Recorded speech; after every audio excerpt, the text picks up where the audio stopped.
অনেকে আছে এনআইডি অনুযায়ী অথবা জন্ম নিবন্ধন অনুযায়ী এই পাসপোর্ট বানাইছে, তাদের এমআরবি পাসপোর্টের লগে তথ্যের মিল নাই, তারা এখন মালুমাত করতে পারতেছে না। বাংলাদেশ দূতাবাস কনসুলেট টিম কি বলে শুনেন। সংক্রান্ত সমস্যার জন্য মালুমাত করতে পারছে না, তারা চাইলে আপনারা দূতাবাস থেকে সরাসরি গিয়ে অথবা আমাদের প্রবাসী সেবা কেন্দ্রের যে কোনো শাখা থেকে আপনারা কনসুলার লেটার নিতে পারেন, যেটাতে উল্লেখ থাকবে যে আগের পাসপোর্টধারী অমুক ব্যক্তি এবং বর্তমান পাসপোর্টধারী এই ব্যক্তি দোনোজন একই ব্যক্তি, এই মর্মে দূতাবাস থেকে একটা পেপার দূতাবাস থেকে দিবেন, যেটাকে কনসুলার লেটার বলে। এই লেটারটি সম্পূর্ণ আরবিক।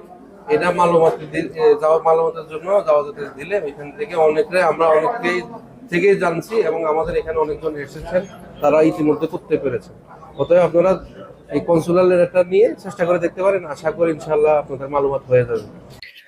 আপনি যদি এই কনসুলার লেটারটি নিয়ে আসে আপনার পাসপোর্টটি মালুমাত করতে পারবেন। এক্ষেত্রে আপনার খরচ হবে 60 রিয়াল 50 রিয়াল। যদি আপনি সরাসরি দূতাবাস থেকে নিয়ে আসেন তাহলে একদিনের ভিতরে 2-3 দিনের ভিতরে পারলে 60 রিয়াল নেবে। আর আপনি যে এলাকা থাকেন ওই এলাকার অফিস থেকে, দূতাবাস কাউন্সিলের অফিস থেকে হয়তো দেখা গেছে সময় বেশি লাগবে, 1 সপ্তাহ 15 দিন।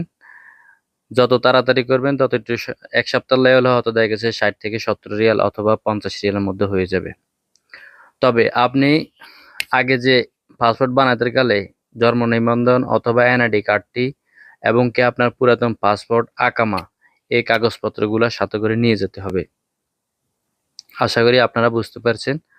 ভিডিওটি সর্বোচ্চ শেয়ার করে দিবেন, ফলো সাবস্ক্রাইব দিয়ে পাশে থাকুন।